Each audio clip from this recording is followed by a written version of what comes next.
सतगुरुदेव भगवान की। लई खोल पुटरिया श्याम सुदामा टेढ़ो टेढ़ो देखे। लई खोल पुटरिया श्याम सुदामा टेढ़ो टेढ़ो देखना।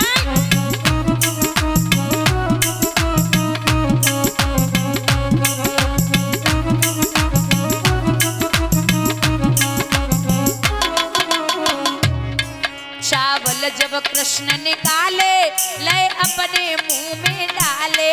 चावल जब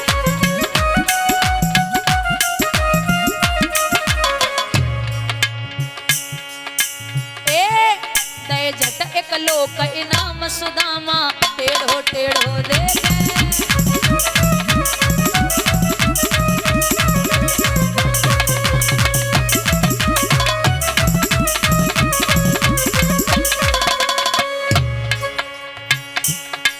भरी लई दूसरी मुट्ठी करी दो लोकन की छुट्टी। भरी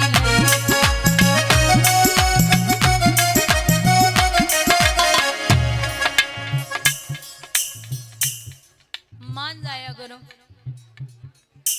मान जाया करो। चलते टाइम काहे हम तो कुछ सुन लियो, मान जाओ। भरी लई दूसरी मुट्ठी करी दो लोकन की छुट्टी है।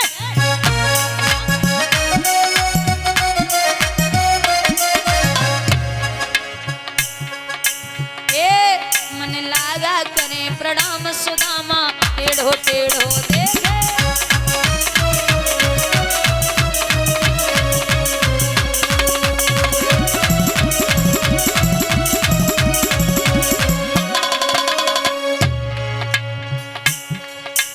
लई तीसरी मुट्ठी रुक्मिणी ने पकड़ी लई मुट्ठी। भरी लई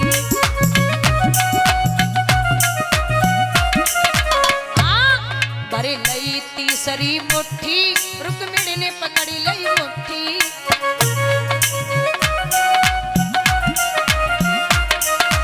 बोली ओए रहे भिखारी श्याम सुदामा टेढ़ो टेढ़ो देखे।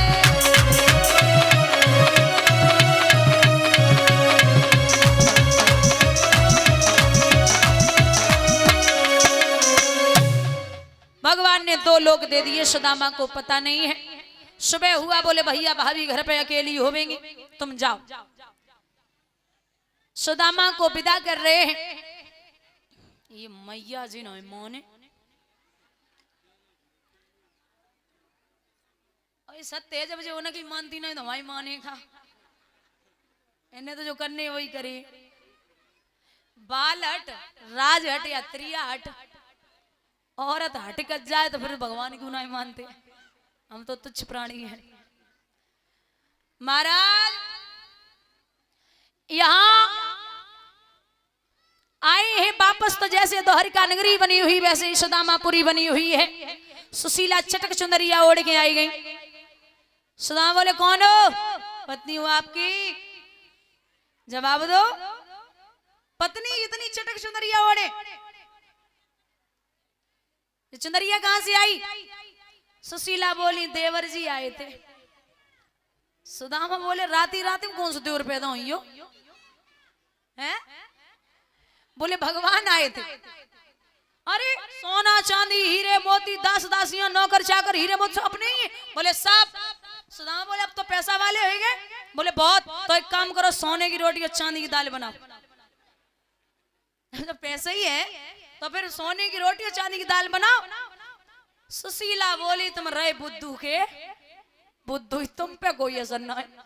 बोले जब मुझे सोने की रोटी और चांदी की दाल ना हो सकती है सोने से, तो ऐसे पैसा को क्या मतलब है? है, अलग झोपड़ी बनाई है और सुदामा ने सब कुछ त्याग के अलग झोपड़ी में रहना शुरू कर दिया। उसी में भगवान का भजन करने लगे। बोलिए गोविंद भगवान की।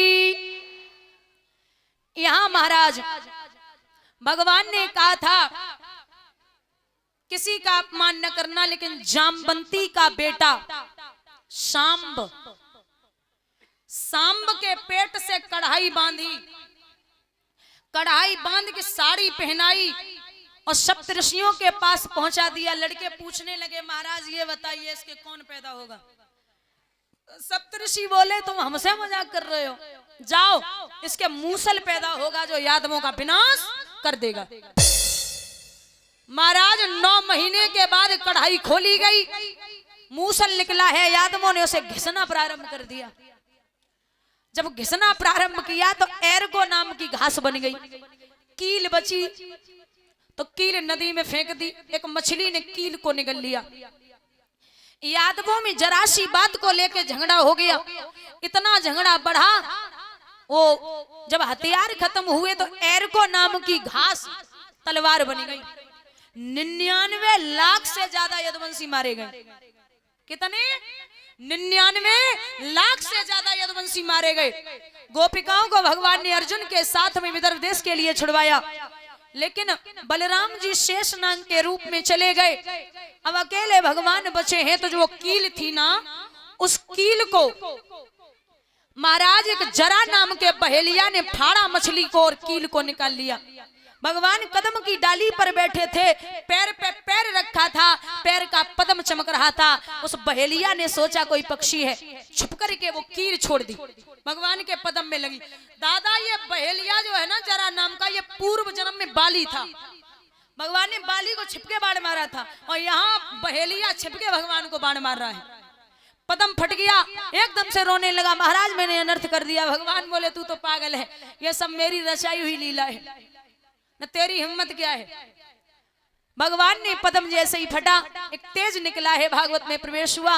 महाराज भगवान गोलोक धाम को छोड़ के चले, गोलोक धाम के लिए चले गए। बोलिए गोविंद भगवान की। 7वां दिन हुआ। 7वें दिन महाराज परीक्षित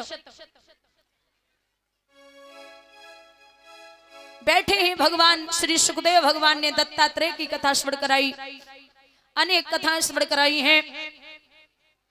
नवल देव जो है परीक्षित की पत्नी, वो बड़ी चालाक है। उसने सोचा कि आज 7वां दिन है, तक्षक आएगा, तो महल के चारों तरफ पानी भरवा दिया। तक्षक उससे भी बड़ा चालाक, महाराज फूल बन के लटक गया। रात में परीक्षित लेटे हुए थे, प्यास लगी। जब प्यास लगी है तो फूल के रूप में वहां तक्षक पड़ा हुआ, उठाया रात्रि में फूल और नाक से लगा लिया। हुआ ऐसा।